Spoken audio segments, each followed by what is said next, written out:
Hey, do you have 1 minute to hear the word of God? If you do, share this with a friend before even knowing what I'm going to say. This is Mathew 4:18. Jesus calls his first disciple. So pay attention, this is important. As Jesus was walking beside the Sea of Galilee, he saw two brothers, Simon, called Peter, and his brother Andrew.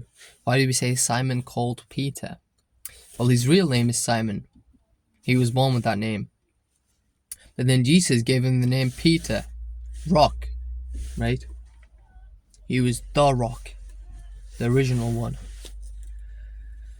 They were casting a net into the lake, for they were fishermen. Come, follow me, Jesus said, and I will send you out to fish for people. At once, they left their nets and followed him. Going on from there, he saw two other brothers, James, son of Zebedee, and his brother John later to be called, John the Beloved, because Jesus loved him. They were in a boat with their father Zebedee, preparing their nets. Jesus called them, and immediately they left the boat and their father and followed him. This is crazy, isn't it? See, back in the first century, and even after that by 1,000 years, 1,400 years, people couldn't change jobs. Even if you go back 100 years, people still couldn't change their jobs, right? You go into a profession, that's it. You sit there for the rest of your life. You could either become a fisherman, a farmer, a merchant, a smith, blacksmith. That's about it. That's all I could name. That's all of it.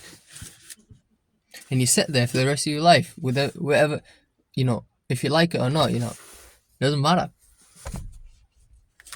And so these people left their job to follow this guy who just called them to follow him. But I think in John, correct me if I'm wrong, in John he performed a miracle there where he told them to cast their nets, and then loads of fish came up, right, into the nets.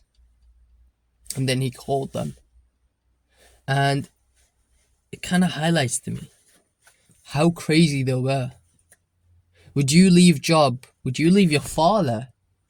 Would you leave your family to go and follow this man, right? It's a daring thing to do. And at once they did it.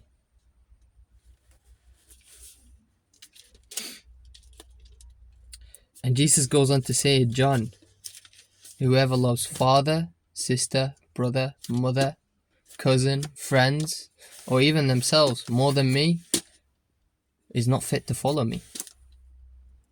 It's not that you should dishonor these people. Honoring your father and mother is very important, and it's one of the commandments, right? But God, Jesus, comes first over job, over family, right? God doesn't want us to feel sad, separated from our family. But he came for division, right? You've got to be set apart, right? You shouldn't be following this crowd. Because Christianity goes the opposite way of the stream. And that's why it's so hard.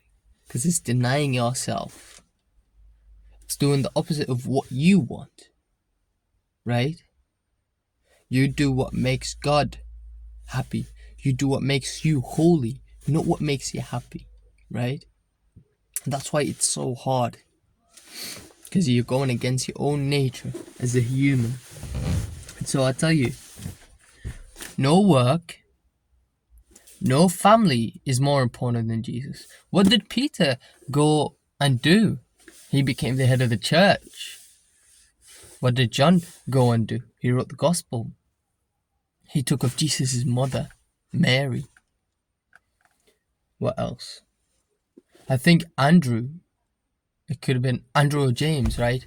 Went all the way to India to preach the word, where then they got, or one of them, I think Andrew got stabbed with a spear and died for for God's kingdom.